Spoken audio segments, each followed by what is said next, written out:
My name is Candy Crosby Hastings. This is a micro teaching lesson over product versus process-based writing instruction for English 607 for Liberty University. Please allow me to begin my lesson with a little personal anecdote. All throughout my early education, in my elementary and high school years, I was taught to write using product-based instruction. That probably contributed to the strong writer that I am today. Such a focus on writing and proper construction of sentences taught me how to write properly. It also made me the type of person who cringes when I pick up a new fiction release from the library and I see that the author chose not to use quotation marks when their characters speak. That is a true story and is very frustrating. Now, I can say, though, that this type of instruction probably did not make me a very creative writer. My first instruction in process-based instruction came in college, and I was wowed by my ability to be creative and to think critically in my own writing. So today we're going to discuss these two different types of writing instruction, and these are the goals for the lesson. We're going to define product-based and process-based instruction. We're going to compare and contrast those two different types of instructions. We're also going to have a lesson that you can become involved in that does apply the product-based and process-based instructions to writing lessons. And then we're going to critique the effectiveness of both types of instruction. Now let's start with a few definitions. What is product-based instruction to begin? Product-based instruction is more concerned with the end result or the product more than the process of writing itself. It's based upon a transfer of knowledge from the teacher to the student, even from a well-known work of literature to the student. It has an emphasis on the form, upon the structure, upon sentence structure, upon grammar. It's very grammar-based to the point that it's almost fill in the blank for the proper type of word that should go there, or the proper noun or the proper verb that should go in that sentence. The origins are in behaviorism, as you can probably tell, because it is so structured and it is so based upon what is proper. The result of an assignment in using product-based instruction is an error-free and efficient paper. Now we're going to contrast this with process-based instruction. Process-based instruction is based upon students' own creativity, their own brainstorming.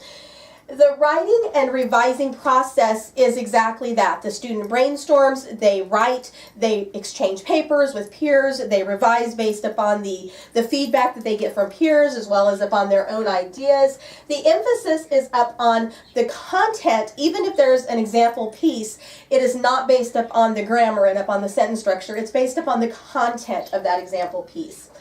Discovery is made in process-based writing, things that maybe the student never even thought of, but just pours out of them. And the learning, as opposed to the product-based, is very messy. It is not so efficient, and it does not have such perfect results.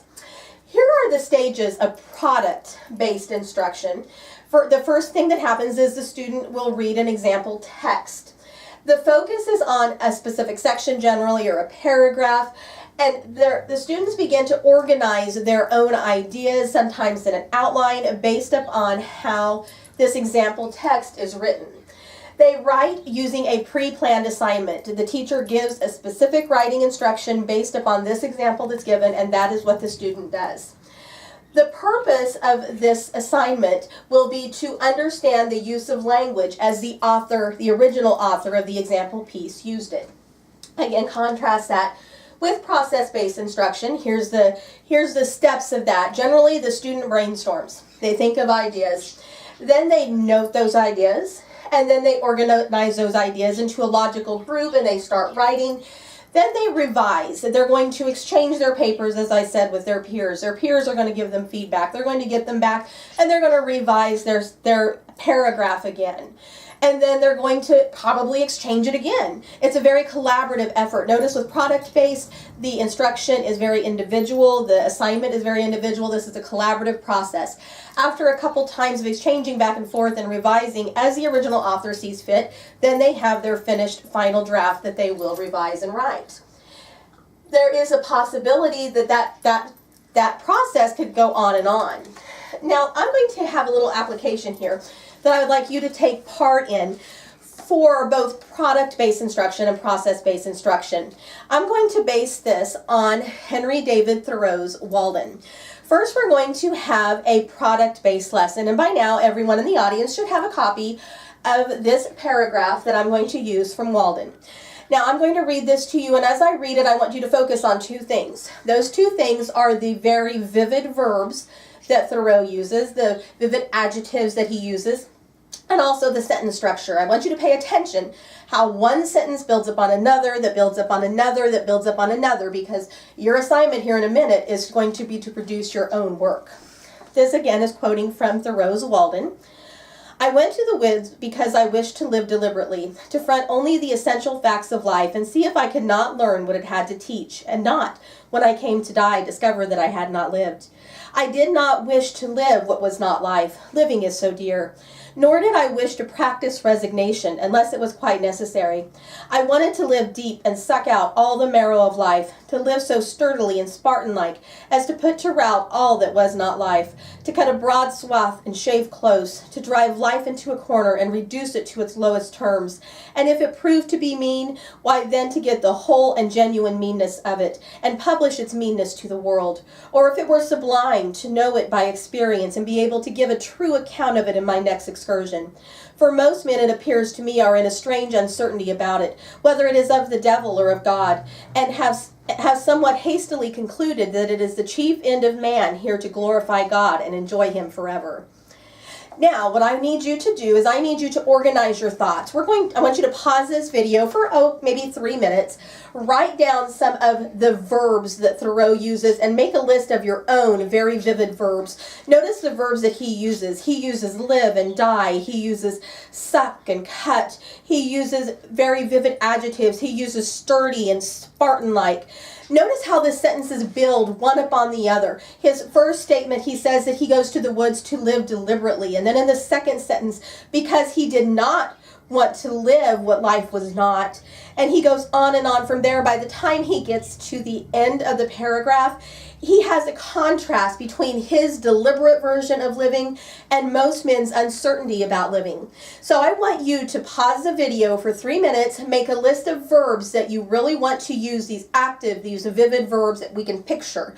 And I want you to use those verbs in sentences, one building up on the other, building up on the other, building up on the other. And after you have 3, 4, 5 sentences, I want you to climax it out, just as Thoreau did. You can use a contrast like he did. So let's pause and try that exercise. By now, you should have your paragraph written. I hope that you're happy with the result of that, because that's a very good way to study this paragraph from Thoreau.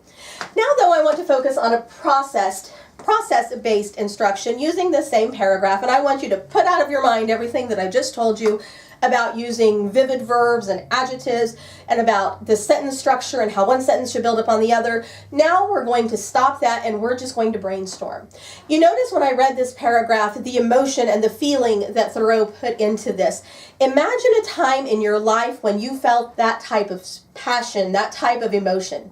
I want you to pause the video again for 3 minutes, and I just want you to brainstorm and write the first thing that comes to your mind about a time when you had that type of passion and that type of emotion. We're going to revise it from there, and we'll go on and see what happens, but go ahead and pause the video for 3 minutes. Okay, by now you should have had time to make your paragraph using the emotions and the feelings. Go ahead and exchange that with someone sitting next to you, revise that, hand it back, make any revisions that you feel are necessary. As you can see, there's a big difference there between process-based instruction and product-based instruction. Both, though, have their highs and lows, and that's the thing that I want to get into next, the positives and the negatives for writing teachers. In process-based instruction, as we said, the teacher is no longer a transmitter of knowledge. They're more coaches rather than transmitters of knowledge. And sometimes that can make the teacher feel as though what they're doing is not quite as worthwhile as it is in product-based instruction. Then going back again to my analogy of authors who do not use quotation marks, as you can tell, that really bothered me. What kind of example do we have if we have a student that's not good in grammar and we have peers that aren't good in grammar? When they proofread, they're not going to catch those mistakes, and it's going to be up to the teacher to do that. Again, we have to also remember product-based instruction, though, is based in behaviorism, so there's not a lot of creativity there. Process-based instruction is a very creative process. And so there we have both some positives and negatives to go along with that. Which leads us to the question, what are we to do? What are we to do in our instruction? I have a quote that I want to read to you from William Zinsser's on writing well. It says, "Never hesitate to imitate another writer. Imitation is a part of the creative process. Bach and Picasso didn't spring full-blown as Bach and Picasso. They needed models. This is especially true of writing. Find the best writers in the field that interest you and read their work aloud. Get their voice and their taste in your ear, their attitude toward language. Don't worry that by imitating them you'll lose your own voice and your own identity. Soon enough you will shed those skins and become who you are supposed to become." I think that's an important lesson there. I think there's a way to combine product-based instruction and process-based instruction.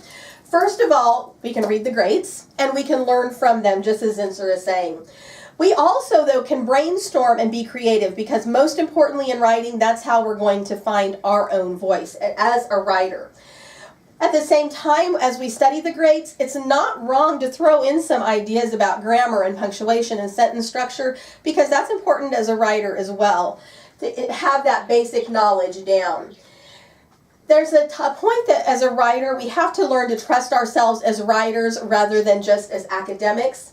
And we need to focus on both the hows and the whys of writing, how to write well, and again, how to find our own voice. Before I end, I do want to point out that I do have some sources that I did cite for this project that were very important, and I want to encourage you as instructors to find the right balance of product-based and process-based instruction for your students and your classroom.